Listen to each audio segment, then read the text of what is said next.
সুপ্রিয় দর্শক মণ্ডলী, মামুন টাইমসে স্বাগতম।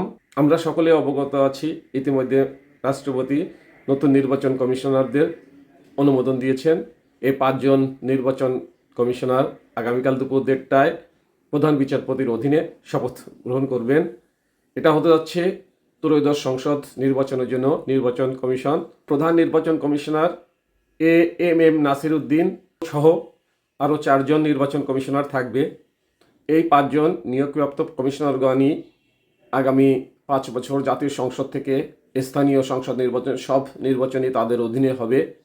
এ ব্যাপারে মানবজমিন একটা প্রতিবেদন করেছে।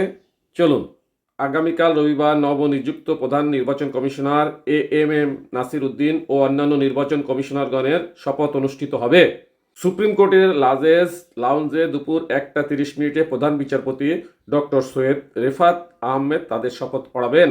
বৃহস্পতিবার অবসরপ্রাপ্ত সচিব এএমএম নাসির উদ্দিনের নেতৃত্বে 5 সদস্যের নতুন নির্বাচন কমিশন গঠন করেন রাষ্ট্রপতি মোহাম্মদ শাহাবুদ্দিন। নতুন এই কমিশনে নির্বাচন কমিশন হিসাবে নিয়োগ পেয়েছেন সাবেক অতিরিক্ত সচিব আনোয়ারুল ইসলাম সরকার, সাবেক জেলা ও দায়রা জজ আব্দুর রহমানেল মাসুদ, সাবেক যুগ্ম সচিব বেগম তাহমিনা আহমদ এবং অবসরপ্রাপ্ত ব্রিগেডিয়ার জেনারেল আবুল ফজল মোহাম্মদ সানাউল্লাহ। আগামী জাতীয় সংসদ নির্বাচন আয়োজনের দায়িত্ব থাকবে এই কমিশনের উপর। সার্চ কমিটির প্রস্তাব করা নামের তালিকা থেকে রাষ্ট্রপতি এই 5 জনকে বেছে নিয়েছেন। সিইসি হিসেবে নিয়োগ পাওয়া এএমএম নাসির উদ্দিনের বাড়ি কক্সবাজারের কুতুবদিয়ায়। চট্টগ্রাম বিশ্ববিদ্যালয়ে অর্থনীতিতে স্নাতকোত্তর করার পর 1977 সালে তিনি কর্মজীবন শুরু করেন শিক্ষক হিসাবে। 2 বছর পর তিনি সরকারি চাকরিতে যোগ দেন। দীর্ঘ কর্মজীবনে তথ্য সচিব, জ্বালানি সচিব, পরিকল্পনা কমিশনের সদস্য ও স্বাস্থ্য মন্ত্রণালয়ের সচিব হিসাবে দায়িত্ব পালন করেছেন। তিনি অবসরে যান 2009 সালের জানুয়ারিতে।